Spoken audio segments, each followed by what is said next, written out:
שנוציא מחבלים להורג כמה שיותר.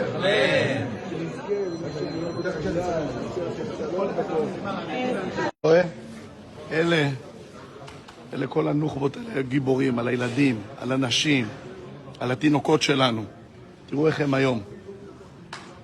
מינימום של מינימום תנאים, אבל יש עוד משהו שחייבים לעשות. עונש מוות למחבלים. फिलिस्तीन के हालातों को देखकर दुनिया भर के करोड़ों लोगों के दिलों में है। आपने जिस कानून और अत्याचारों का जिक्र किया है वे मानवाधिकारों और मानवता पर गंभीर सवाल खड़े करते हैं। फिलिस्तीन की पुकार और सोती हुई उम्मत एक दर्दनाक हकीकत। आज कलेजा मुंह को आता है जब हम दुनिया के नक्शे पर फिलिस्तीन को लहूलुहान देखते हैं। बहुत ही दुख की बात है कि आज मानवता सिसक रही है, मासूमों का खून पानी की तरह बहाया जा रहा है और दूसरी तरफ इजरायली संसद में जालिम खुशी के जाम पी रहे हैं, मुस्कुरा रहे हैं। यह मुस्कुराहट किसी जीत की नहीं बल्कि इंसानियत के कत्ल की मुस्कुराहट है। सबसे ज्यादा शर्मनाक और दर्दनाक मंजर तो ये है कि दुनिया के 57 मुस्लिम देश अपनी आंखें खोलकर इस जुल्म को तमाशे की तरह देख रहे हैं। फिलिस्तीन की सरजमी पर जुल्म की इंतहा हो चुकी है। हाल ही में इजरायली संसद में एक ऐसा काला कानून पास हुआ है जो किसी भी सभ्य समाज के माथे पर कलंक है। बताया जा रहा है कि जेलों में बंद हजारों फिलिस्तीनियों को, जिनमें हजारों की संख्या में बेगुनाह औरतें, मासूम बच्चे और लाचार बुजुर्ग शामिल हैं, अब बिना किसी अदालती कार्रवाई के, बिना किसी वकील या दलील के महज 90 दिनों के अंदर फांसी पर लटकाने की तैयारी है। कहां गए वो लोग जो इंटरनेशनल लॉ और मानवाधिकारों की बड़ी बड़ी बातें करते थे? आज इस इजरायली सत्ता के सामने हर अंतर्राष्ट्रीय कानून धरा का धरा रह गया है। न्याय की बात करने वाली संस्थाएं आज गूंगी और बहरी बन चुकी हैं। जरा कल्पना कीजिए उन कैदियों की हालत जिन्हें जेलों में जानवरों से भी बदतर रखा जा रहा है। खबरें रूह कंपा देने वाली हैं।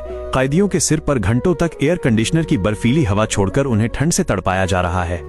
मानवता को शर्मसार करते हुए कितनों को तो जिंदा जेसीबी मशीनों के नीचे रौंद दिया गया, कितनों को भारी भरकम टैंकों के नीचे कुचल दिया गया। किसी की हड्डियां तोड़ दी गईं, तो किसी को हाथ पांव बांधकर भूखा प्यासा मरने के लिए छोड़ दिया गया। और अब इस नए कानून के जरिए एक एक करके उन्हें फांसी के फंदे पर लटकाने की साजिश रची जा रही है। क्या यही है वो सभ्य दुनिया जिसका हम हिस्सा हैं? जब इजरायली फौज हमारी माँ बहनों और जवान बेटियों को गिरफ्तार करके ले जाती है तो क्या कोई सोच सकता है कि उनके साथ वहां क्या सुलूक होता होगा? जिस दरिंदगी से वे बच्चों को मार रहे हैं, क्या वे हमारी बहनों की इज्जत और गरिमा का ख्याल रखते होंगे? बिल्कुल नहीं। वहां उनकी अस्मत पर हमले होते हैं, उन्हें मानसिक और शारीरिक तौर पर तोड़ा जाता है। ये सोचकर ही रूह कांप जाती है कि उन बंद कमरों में हमारी बहनें किन तकलीफों से गुजर रही होंगी।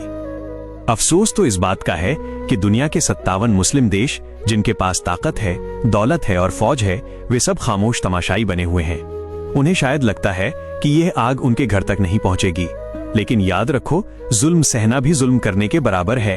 कयामत के दिन जब अल्लाह के दरबार में हाजिरी होगी, जब नबी करीम सल्लल्लाहु अलैहि वसल्लम के सामने खड़े होंगे तो क्या मुंह दिखाएंगे? जब फिलिस्तीन का वो मासूम बच्चा, वो बेवा माँ और वो बेबस बुजुर्ग आपका गिरेबान पकड़कर पूछेगा कि जब हम पर जुल्म हो रहा था, जब हमारी नस्लें मिटाई जा रही थीं, तब तुम कहां थे? तो क्या जवाब दोगे? वक्त हाथ से निकला जा रहा है। अगर हम आज भी नहीं जागे तो इतिहास हमें कभी माफ नहीं करेगा। ये सिर्फ जमीन का झगड़ा नहीं है, ये हक और बातिल की जंग है।